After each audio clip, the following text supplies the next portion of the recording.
Hello student, स्वागत है आपका फिर से Farman Khan biology and chemistry classes के अंदर। तो अगर कोई इस चैनल पे नया है या पहली बार इस वीडियो को देख रहा है तो इस चैनल को प्लीज़ सब्सक्राइब ज़रूर कर लें। हमें सबसे पहला काम इस चैनल को सब्सक्राइब करना है ताकि आपको डेली इस चैनल पे नई नई वीडियो दिखाई दे। अब देखो, हम एग्रीकल्चर केमिस्ट्री का चैप्टर स्टार्ट कर रखा है हमने। कौन सा? दुग्ध रसायन या डेयरी केमिस्ट्री, जिसमें मैंने कल आप लोगों को दूध की जनरल सी परिभाषाएं बताई थी। दूध को 3 प्रकार से परिभाषित किया गया। कौन कौन से दृष्टिकोण से? पहला दृष्टिकोण तो इसका था जैविक दृष्टिकोण। जैविक दृष्टिकोण से दूध को क्या किया जाता है? परिभाषित किया जाता है। दूसरा दृष्टिकोण इसके अंदर कौन सा था? व्यापारिक दृष्टिकोण से अपनों ने दूध को परिभाषित किया था। और तीसरी इसकी परिभाषा थी रासायनिक परिभाषा। उसके बाद हम इसके अंदर क्या पढ़ रहे थे? हम दूध में पाए जाने वाले अवयव पढ़ रहे थे। तो कल मैंने आप लोगों को दुग्ध वसा के बारे में बताया था कि दूध के अंदर जो वसा होती है वो किस रूप में पाई जाती है। दूध के अंदर जो वसा होती है वो गोलिकाओं के रूप में पाई जाती है, जिसे दूध से आसानी से पृथक भी किया जा सकता है। इसके अलावा कल इसमें जो इम्पोर्टेंट चीज़ मैंने आप लोगों को बताई थी वो क्या बताई थी कि जो दूध वसा होती है उसमें 1 ग्राम दुग्ध वसा के अंदर कितना? 1 ग्राम दुग्ध वसा में 9.3 कैलोरी ऊर्जा प्राप्त की जाती है। 1 ग्राम दुग्ध वसा से 9.3 कैलोरी ऊर्जा प्राप्त की जाती है। और इसमें कौन कौन से विटामिन पाए जाते हैं? 4 विटामिन पाए जाते हैं इसमें, ए, डी, ई के। फिर अपनों ने कल बात की थी कि भाई किस दूध में कितनी वसा होगी। तो गाय के दूध में कितनी थी? 4.8% वसा पाई जाती है। गाय के दूध में 4.8% वसा पाई जाती है। उसके बाद मुर्रा भैंस का जो दूध था, मुर्रा भैंस के दूध में कितनी वसा पाई जाती है? मुर्रा भैंस के दूध में 7.6%। और मानव दूध में अगर बात की जाए तो मानव दूध में 3.7% वसा पाई जाती है। तो आज हम स्टार्ट कर रहे हैं हमारा टॉपिक दुग्ध वसा का पोषक महत्व। दुग्ध वसा का पोषक महत्व ध्यान से पढ़े। पहला क्या कहता है कि भारतीय अधिकतर शाकाहारी होते हैं। वो अपने भोजन में पशु वसा का उनका मुख्य स्रोत होता है। उनके भोजन में पशु वसा का मुख्य स्रोत है। पशु वसा का मतलब यहाँ क्या है? घी। कि हर कोई भारतीय अपने खाने के अंदर घी को जरूर इस्तेमाल करता है। ठीक है, तो घी हो गया। अब देखिए ध्यान से क्या कहता है दूसरा पॉइंट, घी से कार्बोहाइड्रेट की तुलना में कितनी? 2.25 गुना अधिक ऊर्जा प्राप्त होती है। कार्बोहाइड्रेट से भी हमें ऊर्जा मिलती है। कार्बोहाइड्रेट आगे चल के किस में टूट जाता है? कार्बोहाइड्रेट आगे चल के टूटता है ग्लूकोज में। और ग्लूकोज से हमें क्या मिलती होती है? ऊर्जा मिलती होती है। लेकिन जो घी होता है उससे कार्बोहाइड्रेट की तुलना में 2.25 गुना यानी 2.25 गुना ज़्यादा ऊर्जा प्राप्त होगी। उसके बाद देखें इसके अंदर क्या लिखा हुआ है, दुग्ध वसा के अवयव फास्फोलिपिड का मैंने तुम लोगों को कल बताया था क्या होता है फास्फोलिपिड में। फास्फोलिपिड में लिपिड के अलावा क्या क्या पाया जाता है? लिपिड के अलावा एक तो पाया जाता है फास्फोरिक अम्ल। फास्फोरिक अम्ल का फॉर्मूला क्या होता है? H3PO4। और फास्फोरिक अम्ल के अलावा इसमें एक और चीज पाई जाती है, कौन सी? नाइट्रोजनी क्षार। नाइट्रोजनी क्षार भी पाए जाते हैं। तो ये फास्फोलिपिड 3 चीजों से मिलकर बना होता है, लिपिड से, फास्फोरिक अम्ल से और एक किससे? नाइट्रोजनी क्षार से। अब देखें ये क्या कहता है कि दुग्ध वसा के अवयव फास्फोलिपिड का जैविक महत्व बहुत अधिक होता है। ये रक्त स्कंदन में सहायक होता है। रक्त स्कंदन यानी रक्त का थक्का बनाने में, कि अगर रक्त स्कंदन की प्रक्रिया ना हो तो क्या होगा? जितना भी रक्त है वो बाहर बह जाएगा और आदमी मर जाएगा। तो रक्त का स्कंदन होना बहुत जरूरी है। तो ये रक्त स्कंदन में सहायक होता है। ये उत्तकों के, ये जो लिखा हुआ है चयापचय, चयापचय नहीं है ये, उपापचय है। क्या है ये? उपापचय। इसको ध्यान से समझ लेना। उपापचय यानी मेटाबॉलिज्म में। ठीक है, उत्तकों के उपापचय में यानी कि मेटाबॉलिज्म में ये क्या होता है? सहायक होता है। उसके बाद आगे देखिए क्या लिखा हुआ है। आगे लिखा हुआ है कि वसा प्रोटोप्लाज्म की संरचना का क्या होती है? वसा प्रोटोप्लाज्म की संरचना का, प्रोटोप्लाज्म की जो संरचना होती है उसका एक प्रमुख अवयव होती है। उसके बाद कहते हैं ये प्रजनन और शरीर विकास दोनों में सहयोग देता है। प्रजनन की क्रिया में और शरीर के विकास की प्रक्रिया में क्या करता है? बहुत ज्यादा योगदान देता है। ये कोशिकाओं के पोषण का कार्य करता है। लेसिथिन, लेसिथिन दुग्ध वसा को सुरक्षित रखने में मददगार है। ठीक है, कौन? लेसिथिन जो है एक दुग्ध वसा है, उस दुग्ध वसा को सुरक्षित रखने में मदद करता है। कौन? फास्फोलिपिड। कौन? फास्फोलिपिड। ये सारे फास्फोलिपिड के कार्य हैं। रक्त स्कंदन में मदद करेगा। उसके बाद क्या करेगा? रक्त स्कंदन के अलावा उत्तकों के उपापचय में सहायक होता है। वसा प्रोटोप्लाज्म की संरचना का एक प्रमुख अवयव होता है। ये प्रजनन और शरीर विकास दोनों में सहयोग देता है। कोशिकाओं के पोषण का कार्य करता है। लेसिथिन दुग्ध वसा को सुरक्षित रखने में मददगार होता है। अब देखिए आगे क्या लिखा हुआ है। ये तो फास्फोलिपिड के कार्य थे। अब आगे देखेंगे क्या होगा। दुग्ध वसा से शरीर को विटामिन तथा कोलेस्ट्रॉल प्राप्त होते हैं। दुग्ध वसा में शरीर के लिए आवश्यक वसीय अम्ल जैसे लिनोलेइक अम्ल। लिनोलेइक अम्ल क्या होता है? ध्यान से समझे। जब तुम्हारा एक डबल बॉन्ड पाया जाता है, क्या पाया जाता है? एक डबल बॉन्ड पाया जाता है। तो एक डबल बॉन्ड को क्या बोलते हैं हम? एक डबल बॉन्ड होता है जब तुम्हारा, तो उसे बोलते हैं हम ओलिक अम्ल। क्या बोलते होते हैं? ओलिक अम्ल बोलते होते हैं। देखो जब अपने क्या करते होते हैं, अपने लेते हैं C17H33 COOH। ये तुम्हारा कौन सा होता है? ओलिक अम्ल होता है। 17 कार्बन की संरचना है। इसमें एक डबल बॉन्ड पाया जाता है। जब 17 कार्बन की संरचना हो, कितने कार्बन की? 17 कार्बन की संरचना हो, और 17 कार्बन की संरचना के अंदर जब तुम्हारा कितना? एक डबल बॉन्ड होता है। तो एक डबल बॉन्ड होता है तो उसे क्या बोला जाता है? उसे बोला जाता है ओलिक एसिड। क्या बोला जाता है? ओलिक एसिड बोला जाता है, ओलिक अम्ल बोला जाता है। जब तुम क्या लेते हो? जब तुम दो डबल बॉन्ड लेते हो, तो दो डबल बॉन्ड को लेते हैं तो नाम बन जाता है ओलिक की जगह लिनोलिक अम्ल। कौन सा अम्ल? लिनोलिक अम्ल। वही कार्बन कितने रहेंगे? 17 ही रहेंगे, लेकिन डबल बॉन्ड कितने आ जाएंगे? 2। तो वो तुम्हारा बन जाएगा लिनोलिक अम्ल। जब तुम क्या करते हो? 17 कार्बन ही लेते हो, लेकिन तुम डबल बॉन्ड कितने ले लेते हो? 3 डबल बॉन्ड ले लेते हो, तो तुम्हारा जो बनता है वो बनता है लिनोलेनिक अम्ल। कौन सा अम्ल बन जाता है? लिनोलेनिक अम्ल बन जाता है। जब एक डबल बॉन्ड था तो ओलिक, 2 डबल बॉन्ड हुए तो लिनोलिक, और 3 डबल बॉन्ड हो गए तो क्या बन जाएगा? लिनोलेनिक अम्ल बन जाएगा। तो ये जो है दुग्ध वसा में शरीर के लिए आवश्यक वसीय अम्ल जैसे लिनोलेनिक अम्ल पाया जाता है। तो ये समझ में आ गया। 17 कार्बन की संरचना होती है। अगर एक डबल बॉन्ड हो तो क्या हो जाएगा? एक डबल बॉन्ड होने पर ओलिक अम्ल बनता है, 2 डबल बॉन्ड होने पर लिनोलिक अम्ल बनते हैं, और 3 डबल बॉन्ड होने पर लिनोलेनिक अम्ल बनते हैं। तो ये हमारा लिनोलेनिक अम्ल हो गया। इनमें कम द्रवणांक बिंदु वाले वसीय अम्ल। कम द्रवणांक बिंदु का मतलब जिनका मतलब गलनांक क्या हो? कम हो। गलनांक यानी कौन सा पॉइंट? Melting point. इनके गलनांक क्या होते हैं? गलनांक या द्रवणांक एक ही बात होता है कि वो बिंदु जिसपे कोई ठोस अवस्था से कौन सी अवस्था में बदल जाए? द्रव अवस्था के अंदर बदल जाए, उसे बोला जाएगा द्रवणांक बिंदु। तो इसमें कम द्रवणांक बिंदु वाले वसीय अम्ल होने के कारण पाचन संस्थान में इनका शीघ्र पाचन हो जाता है। आसानी से ये क्या हो जाते हैं? पचित हो जाते हैं। तो ये दुग्ध वसा का हमारे शरीर में क्या था? महत्व था। तो ये हमारा सारा हो गया दुग्ध वसा का पोषक महत्व। क्लियर हो गया? एक बार दोबारा से हल्का सा देख लेते हैं कि ये क्या होता है? हमारे भोजन का मुख्य स्रोत है। घी की तुलना में कितनी है? 2.25 गुना अधिक ऊर्जा प्राप्त होती है। कार्बोहाइड्रेट जो होता है उसकी तुलना में घी हमें क्या देता है?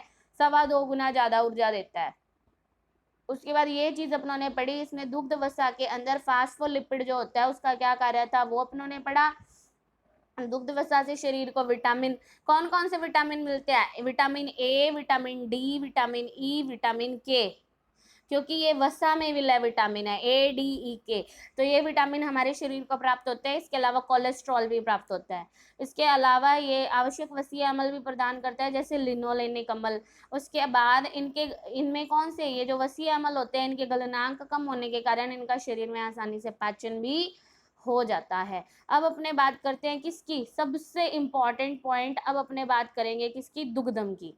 किसकी बात कर रहे हैं? अपने दुग्धम की बात करते हैं। तो ध्यान से पढ़ें। दुग्धम जिसे हम लैक्टोज भी कहते हैं, ये बात ध्यान रखना, दुग्धम को हम क्या कहते हैं? लैक्टोज भी कहते होते हैं। लैक्टोज किस किस से मिलकर बना होता है? लैक्टोज ग्लूकोज और लैक्टोज से मिलकर बना होता है। तो देखो दुग्धम दूध में पाया जाने वाला मुख्य कार्बोहाइड्रेट है। ये दूध में जो मीठापन होता है, देखो जो फीका दूध बोलते हैं ना अपने कि भाई फीका दूध है, फीके दूध में भी मिठास पाई जाती है, और वो मिठास किसके कारण होती है, वो लैक्टोज के कारण होती है मिठास। तो दूध में मीठापन दुग्धम के कारण ही होता है। दुग्धम एक द्विशर्करीय है। द्विशर्करीय का मतलब कि ये शर्करा के दो घटकों से मिलकर बना होता है। कौन कौन से, एक तो ग्लूकोज से और एक किससे, लैक्टोज से। तो ग्लूकोज और लैक्टोज, यहाँ पे ये जो है ये गलत दिया हुआ है, ये सुक्रोज हमारा गलत है। हाँ, ये सुक्रोज नहीं है, ये हमारा क्या है, लैक्टोज है। हालांकि दोनों का फॉर्मूला सेम ही होता है। सुक्रोज का फॉर्मूला भी क्या होता है, C12H22, और लैक्टोज का फॉर्मूला भी क्या होता है, C12H22 ही होता है। लेकिन ये बात ध्यान रखना आप लोग कि यहाँ ये सुक्रोज नहीं आएगा, यहाँ पर हमारा क्या आएगा, ये हमारा लैक्टोज आएगा। क्या आएगा, ये हमारा लैक्टोज आएगा, यहाँ पर हमारा लैक्टोज होगा। ठीक है, समझ में आ गई आप लोगों को बात। तो ये हमारा यहाँ पे सुक्रोज नहीं है, क्या है, लैक्टोज है। अब देखो क्या लिखा है, आप लोगों से पूछा जाएगा कि इसके घटक बताओ, तो इसके एक तो घटक है ग्लूकोज और एक हमारा घटक क्या है, लैक्टोज है। अब देखिए आगे पढ़े, क्या कहता है कि दूध के अंदर एक घुलनशील अवस्था में पाया जाता है। दुग्धम ऊर्जा का एक अच्छा स्रोत है। 1 ग्राम दुग्धम से, ये इंपॉर्टेंट बात है कि 1 ग्राम दुग्धम से हमें कितनी ऊर्जा प्राप्त होती है, 4 कैलोरी ऊर्जा प्राप्त होती है। कितनी, 4 कैलोरी ऊर्जा प्राप्त होती है। ये सामान्य शर्करा की तुलना में सिर्फ 1/4 मीठी होती है। सामान्य शर्करा की तुलना में सिर्फ 1/4 मीठी है ये। और उसके बाद हमें बहुत ही ज़्यादा इंपॉर्टेंट बात जो ध्यान रखनी है कि गाय के दूध में लैक्टोज कितनी है, भैंस के दूध में कितनी है और मानव दूध में कितनी है। तो गाय के दूध में कितनी होती है भाई, गाय के दूध में होती है 4.9%। कितनी होती है गाय के दूध में, 4.9%। भैंस के दूध में कितनी होती है, 5.48%। और मानव दूध में कितनी है, 6.98% दुग्धम पाया जाता है। ये बात तुम लोगों को अच्छे से याद रखनी है, ये बहुत इंपॉर्टेंट टॉपिक है हमारा दुग्धम। पेपर में इसमें 2 या 3 इंपॉर्टेंट क्वेश्चन पूछे जा सकते हैं। एक तो हमसे पूछा जा सकता है कि भाई दुग्धम के घटक बताओ, तो दुग्धम के घटक कौन कौन से हैं, ग्लूकोज और लैक्टोज। दूसरा ये पूछा जा सकता है कि 1 ग्राम दुग्धम से कितनी ऊर्जा मिलती है, 4 कैलोरी ऊर्जा मिलती है। तीसरी चीज हमसे पूछा जा सकती है शर्करा की तुलना में कितना मीठा होता है, 1/4 मीठा होता है। फिर हमसे पूछा जा सकता है कि दूध में मीठापन किसके कारण होता है, तो लैक्टोज या दुग्धम के कारण होता है। और फिर हमसे पूछा जा सकता है कि गाय के दूध में और भैंस के दूध में और मानव दूध के अंदर कितना कितना प्रतिशत दुग्धम पाया जाता है। तो ये आप लोगों को अच्छे से याद रखना है। इसके अलावा वो तुमसे लैक्टोज का सूत्र भी पूछ सकता है। तो ये सुक्रोज नहीं है, ध्यान रखना, ये सुक्रोज नहीं है, ये क्या है, ये लैक्टोज है। तो ये हमारे C12H22 हो जाएगा। अब देखो ध्यान से आगे क्या दिया हुआ है, लैक्टोज का पोषक महत्व। तो लैक्टोज जो है वो दूध की ऊर्जा के मान में वृद्धि करता है। क्यों, क्योंकि शर्करा से हमें ऊर्जा मिलती होती है। शर्करा आगे चल के लैक्टोज किससे में टूटेगा, ग्लूकोज और लैक्टोज में टूटेगा, और ग्लूकोज हमें आगे चल के क्या देगा, ऊर्जा। ये शरीर में विटामिन संश्लेषण में सहायक होता है। ये आंत द्वारा कैल्शियम और फास्फोरस के अवशोषण में मदद करता है।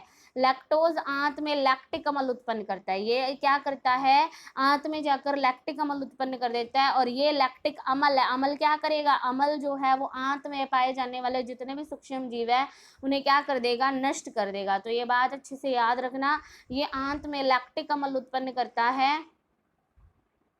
ये लैक्टिक अम्ल क्या करते हैं, देखो ये जीवों के विकास को प्रोत्साहित कर पैथोजेनिक जीवाणुओं की वृद्धि को रोक देते हैं। मतलब कि जितने भी बीमार करने वाले जीवाणु होते हैं उनको मारने का काम करता होता है। उसके बाद देखो आगे ध्यान से क्या कहते हैं, दूध मस्तिष्क तथा तंत्रिका तंतुओं में उपस्थित लैक्टोज के लिए मुख्य स्रोत है। लैक्टोज का जो अवयव है कौन सा, लैक्टोज, वो मस्तिष्क तथा नाड़ी संस्थान के लिए आवश्यक होता है। ये अन्य शर्कराओं की अपेक्षा अधिक स्वास्थ्यवर्धक होता है। ठीक है, अब देखो ये हमारा दुग्धम खत्म हो गया। दुग्धम में मेन हमारे वो जो 5-6 क्वेश्चन हमने पढ़े थे वो थे, और एक इसमें एक इम्पॉर्टेंट क्वेश्चन है कि आंत में लैक्टिक अम्ल बना देता है। और वो लैक्टिक अम्ल क्या करता है, वो जितने भी पैथोजेनिक जीवाणु होते हैं, मतलब जो बीमार करने वाले जीवाणु होते हैं उनको क्या कर देगा, नष्ट कर देगा।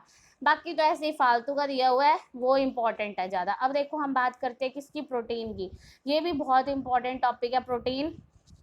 तो देखो क्या है, दो नहीं 3 प्रकार के दूध में प्रोटीन पाए जाते हैं। कौन कौन से प्रोटीन पाए जाते हैं दूध के अंदर? एक तो कैसीन, एक पाया जाता है एल्ब्यूमिन और एक पाया जाता है ग्लोब्यूलिन। तो क्वेश्चन यही पूछा जाता है कि दूध में कौन कौन सी प्रोटीन पाई जाती है। तो दूध में सबसे ज्यादा पाया जाता है कैसीन प्रोटीन। कितना? 80% पाया जाता है। ये रहा 80% कैसीन। और दूध का जो सफेद रंग होता है, भैंस के दूध का सफेद रंग जो है वो किस कारण होता है?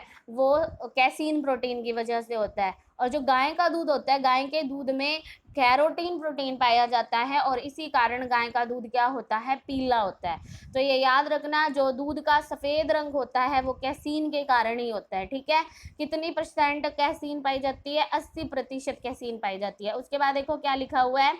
तो ये हमारा इंपॉर्टेंट हो गया कि कितने प्रकार के प्रोटीन है? 3 प्रकार के प्रोटीन है। दूध में प्रोटीन में कैसीन 80% होता है जो पायस के रूप में पाई जाती है।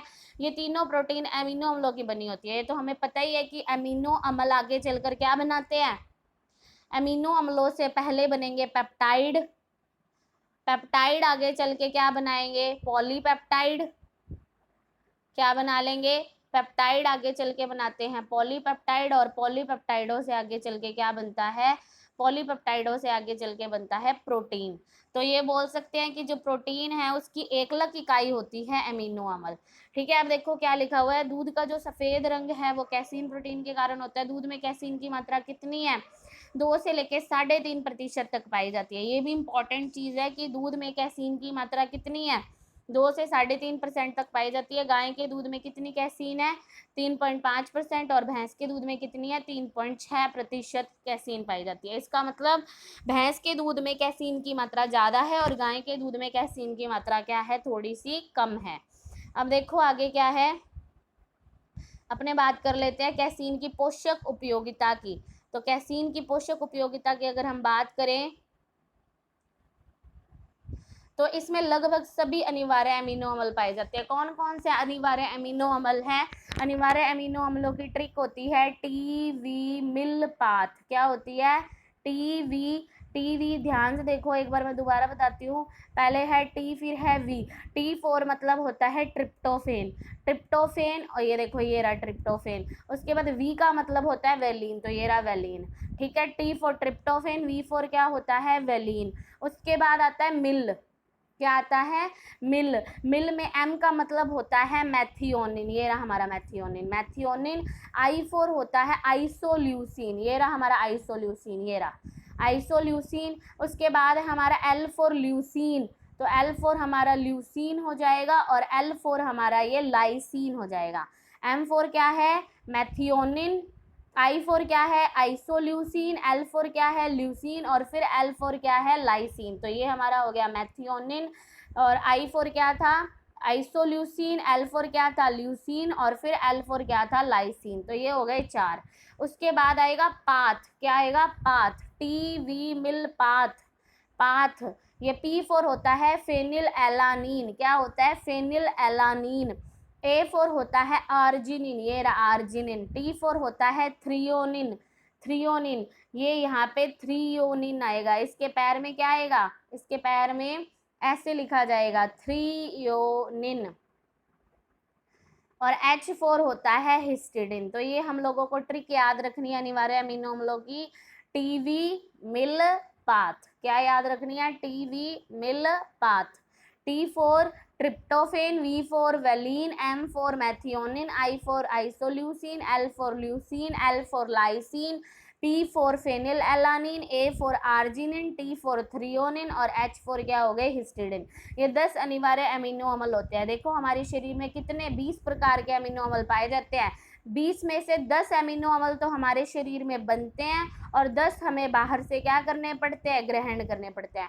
हमारे शरीर में जितने भी प्रोटीन है वो कितने 20 प्रकार के अमीनो अम्लों से मिलकर बने होंगे। ठीक है, 10 हमारे शरीर में पाए जाते हैं, 10 हमें ग्रहण करने पड़ते हैं। तो जो हमें बाहर से ग्रहण करने पड़ते हैं वो ये वाले हैं। ये प्रोटीन पाचन प्रणाली में लगभग 97 से 98% तक पच जाती है तथा लगभग 76% तक हमारे शरीर में शोषित हो जाती है। ये आयोडीन तथा भारी धातुओं में संयुक्त होकर एक उपयोगी वाहक के रूप में क्या करती है? कार्य करती है। आगे क्या कहता है? कैसीन से हमें क्या प्राप्त होता है? कैसीन से हमें फास्फोरस और कैल्शियम भी प्राप्त होता है। ठीक है, कैसीन से हमें क्या प्राप्त होता है? फास्फोरस और कैल्शियम भी प्राप्त होता है। तो ये आप लोगों के आज के 3 टॉपिक मैंने करवाए हैं, इसको अच्छे से पढ़ लेना। आपकी पहला हमने पढ़ा कि दुग्ध वसा का क्या महत्व है हमारे शरीर के अंदर। उसके बाद हमने क्या पढ़ा, बहुत ही ज़्यादा इम्पॉर्टेंट टॉपिक पढ़ा हमने, बहुत ज़्यादा इम्पॉर्टेंट क्या, दुग्धम। और फिर उससे भी ज़्यादा इम्पॉर्टेंट हमने ये पढ़ा प्रोटीन। तो ये आप लोग अच्छे से पढ़ लेंगे और इसके जितने भी इम्पॉर्टेंट क्वेश्चन है, छोटे छोटे क्वेश्चन, 1 वर्ड क्वेश्चंस, वो आप लोग अच्छे से नोट्स प्रिपेयर करें। और इसी के अंदर से ये हमारा 6 मार्क्स का चैप्टर है। कितने मार्क्स का? 6 मार्क्स का चैप्टर है ये हमारे। तो अच्छे से पढ़ना है हम लोगों को। अगर आपको ये वीडियो पसंद आई है तो इस वीडियो को प्लीज़ लाइक ज़रूर करें और ज़्यादा से ज़्यादा शेयर करने की कोशिश करें, क्योंकि कई बच्चे ऐसे हैं जिनकी अभी तक पढ़ाई स्टार्ट नहीं हुई है, तो वो भी अपनी पढ़ाई अच्छे से कर लेंगे। तो इस चैनल को सब्सक्राइब करें और कमेंट करके ज़रूर बताएं कि आपको वीडियो कैसी लगी। धन्यवाद।